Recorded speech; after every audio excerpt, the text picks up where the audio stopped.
I have reviewed the Legacy Megazord and the Legacy Dragonzord. It is time to finish the trio with Legacy Titanus. Hello, this is Soundout here. Welcome back to another Power Rangers Legacy review. Today we'll be taking a look at the Mighty Morphin Power Rangers Legacy Titanus, the Carrier Zord. This giant Brachiosaurus is a Toys R Us exclusive. Look at that sticker. Yes, this guy is absolutely massive. How big is this box? Bigger than the Dino Charge Megazord. This thing is huge, and it is quite pricey. So remember that this thing is retailing for $200 at Toys R Us stores, and only about 2 of them can be held on the shelf at a time. Now, for me, I did get a good deal. I saved up my Toys R Us rewards coupons, went in on a day with a 15% off coupon, and a 10% off credit card discount, and boom, I got Legacy Titanus for $97. That is the awesome situation that I was able to put myself in, but most people won't be able to get it for any kind of a discount anytime soon. I imagine these things will start to get clearanced out at some point, as they are quite huge and quite expensive. Now, I must say, the box is nice. The shiny gold, it looks like the original Titanus box. It's just awesome. It says it has a tank mode. They're trying to advertise a new mode for this guy. The box, like I said, is absolutely massive, so as I swing by, you can see there's a bio and a combination guide. You can see he has Titanus, he's articulated, he has metal paint and die-cast parts, tank mode, Ultrazord combination, that Mighty Morphin story we all know, and a giant picture of him on the top. Yay. So yeah, quite a large box, quite a nice box. I really think it's cool. Though this one might get folded up, flattened out. I may take all the packaging contents out, unlike the other Legacy boxes that I kept around. But bringing those in would make this shot impossible. So, without further ado, let's take a look at Titanus himself. And here is Titanus. Now, I apologize in advance if part of him is not in the shot at all time. He is absolutely massive.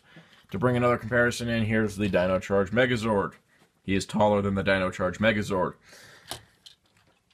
This guy is huge. Getting that out of the way, if you're going to be getting a Legacy Titanus, I would definitely recommend finding the space for him first.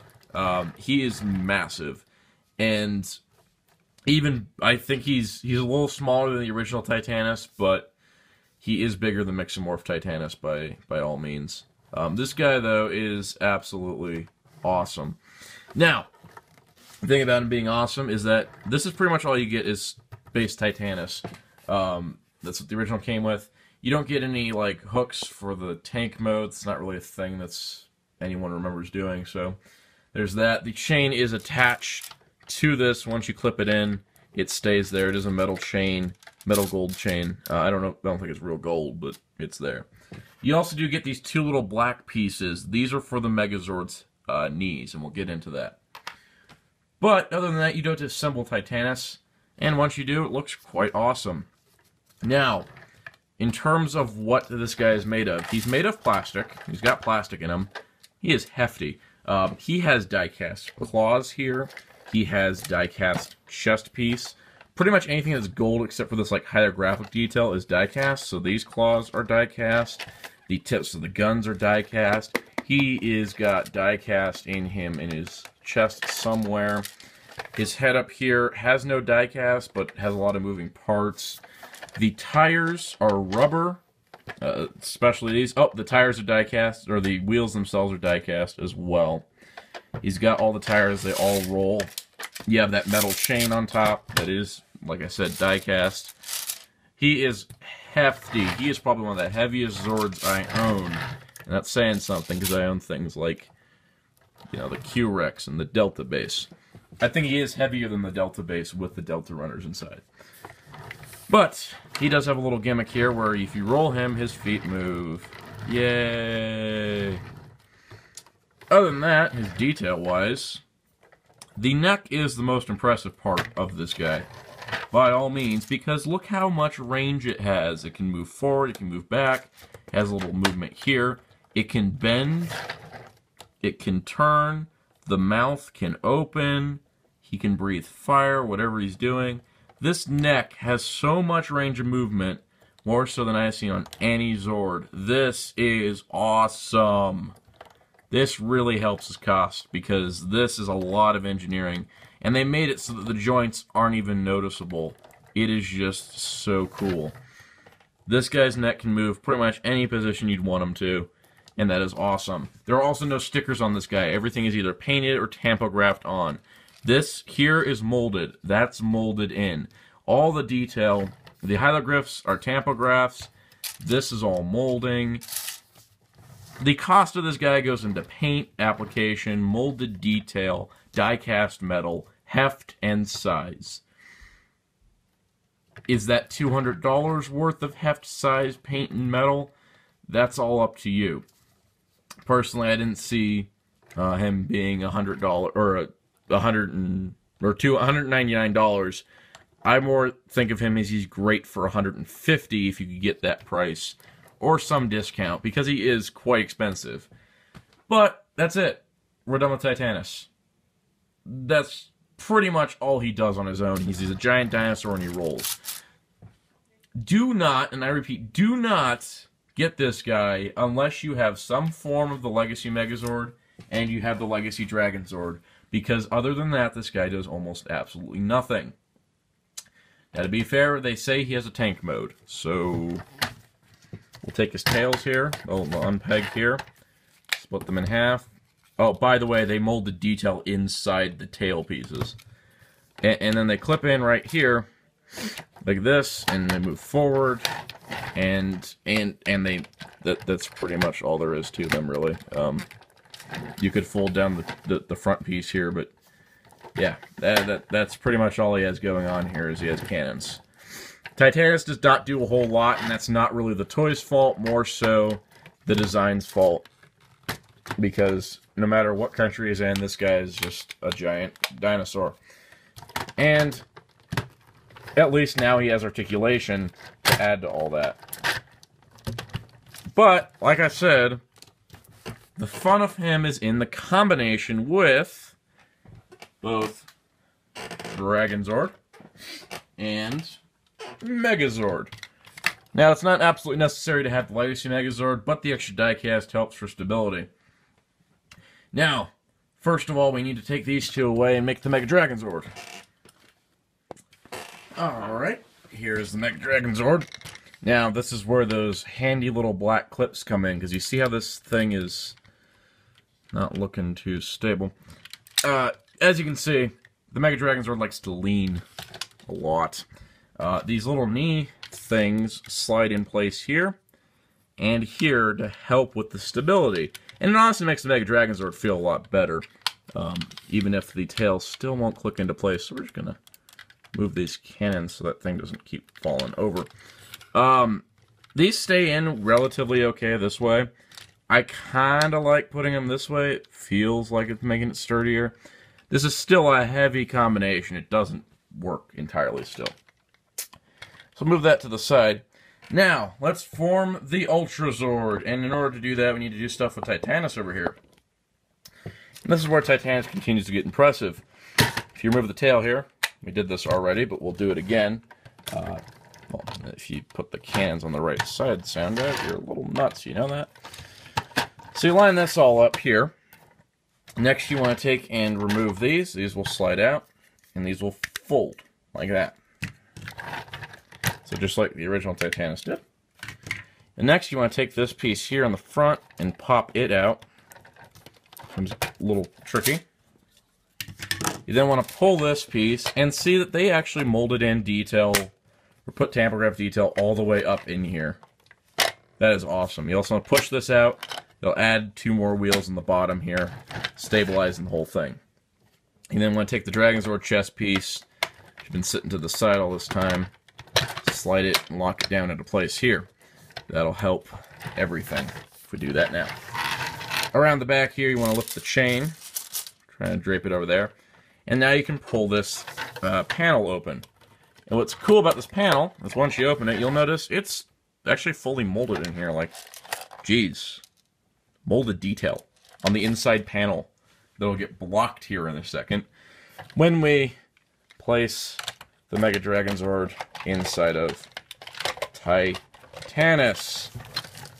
And now, we're almost to the Ultrazord. But we will need some camera adjustment. So, there we go. Now, this is where things get a little tricky. First of all, you're going to be adding this piece, which has metal, and these pieces, which have metal, to this already unstable Dragonzord, Mega Dragonzord. So, be warned, this may go south fast. So first of all, these little clips in here will clip to the Megazord's arms, making him heavier, because that was what was necessary. Then you take the chest piece, these little clips here will line up with the tabs that are on the pterodactyl, and they'll slide into place. Lastly, all we gotta do is you come in here and you flip open these panels. Just take my word for it, I know you can't see it very well. And you can slide the chain into the panel, into the slot here, close the panel, and now he's holding the chains of Titanus. It actually sounds like it could have been a cool episode title. The Chains of Titanus, where the Rangers try to figure out how the heck to hold Titanus' chains. This way, it kind of gives it more purpose to that chain. And there, my friends, we have the Ultrazord. This is not an easy thing to put together. This is not stable. I'm just gonna say this. I love the diecast because it gives these Zords a premium quality feel to them. Not when he does that from standing. And also those plastic clips push themselves out because of all the pressure. And we actually have a problem here as one of them fell down. So let me retrieve that so that we don't have a colossal mess. And I think I'll just pull them. Oh, God. Oh, okay. Yeah, those were kind of necessary because, as you see, I removed those and the whole thing toppled over because there was way too much weight resting on the tiny, hollow leg sections of the Megazord. Yes, they are hollow plastic trying to support like 15 pounds of, not 15 pounds, 5 to 8 pounds of metal sitting on its torso. This is where the Legacy Zords kind of fall apart, and that's in execution of combination. Up until the part where I combine these guys, these three releases are flawless, almost flawless. They're great representations of their individual modes. Together, I'm afraid to move this thing. And I'm going to do it anyways. We're going to roll it. And it rolls. Yeah, the Ultrazord is possible. And you can't use Mix and Morph Titanus because this is too heavy. You can't use Original Titanus because this is a little too heavy. Legacy Titanus is cool. The Ultrazord combination is what you get it for. But once you put together the Ultrazord, you kind of don't want to touch it again.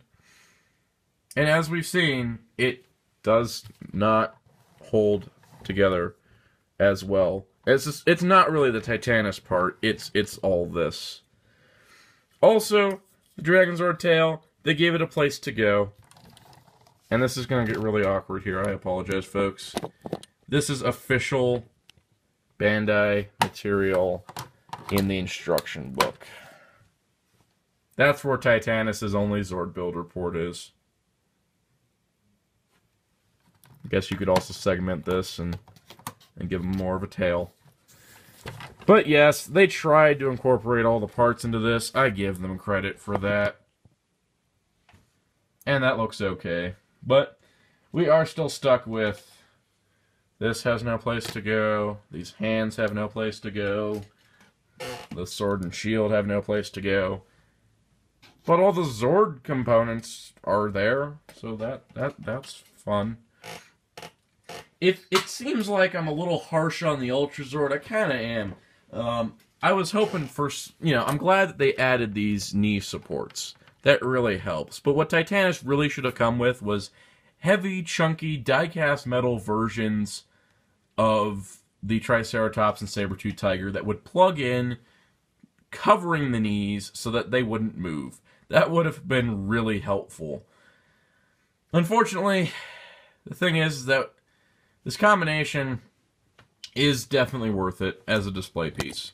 As a playing piece, not so much. But most people are just going to display it. They're not going to try to mess with it too much. I'm not doing the shake test on this thing, even though that's a popular thing these days. I don't feel comfortable doing that with this, as it does not feel as sturdy, as considering I'm slightly moving it and it's rocking that much. So the question is Legacy Titanus worth it? Is it worth it to buy it to combine with the other Zords to make the Ultrazord? And I say yes. This is still an impressive piece, even with all its stability issues. If you have this on a shelf and don't mess with it, it's fantastic. It looks great. If you want to mess with it, though, I'd recommend just getting an original Titanus at this point. Heck, even a Mix and Morph would do. The thing is that as a Zord toy, it does kind of feel a bit rickety. As a collector's piece that works as a model, it's awesome.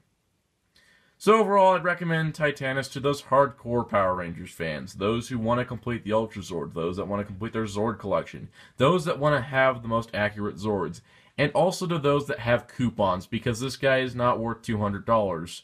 In any way, I cannot figure out how I could have justified spending $200 on just Titanus. He's $150, $175 at best. He has a lot of molded detail. He's quite large, quite heavy. A lot of great paint. Yeah, this neck is like the greatest thing about him, really, is that he has all this added articulation. Overall, Titanus, what do you think of yourself? I'm way too much at Toys R Us, but if you have coupons, I'm good. I'm also getting a little silly here, as I just made Titanus talk and do the conclusion of the review for me. And this is where I'm going to cut off the Titanus video. This has been a quite collecting experience, getting these three components of the Ultrazord. It's taken over a year. And we're getting a White Tiger Zord next year. Let's see how long it'll take before we get all the Thunder Zords. Or if we get all the Thunder Zords.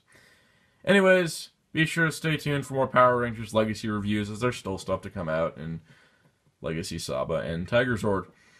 And stay tuned, as I also have Power Rangers Dino Charge reviews coming as well. If you haven't been tuning in, I've reviewed a few Dino Charge items. And be sure to check out HeroTalkie.com for all your Power Rangers news and more. And to us, it's out saying goodbye, and I need a nap. This is the most exhausting Zord combination to put together ever. Goodbye, everyone.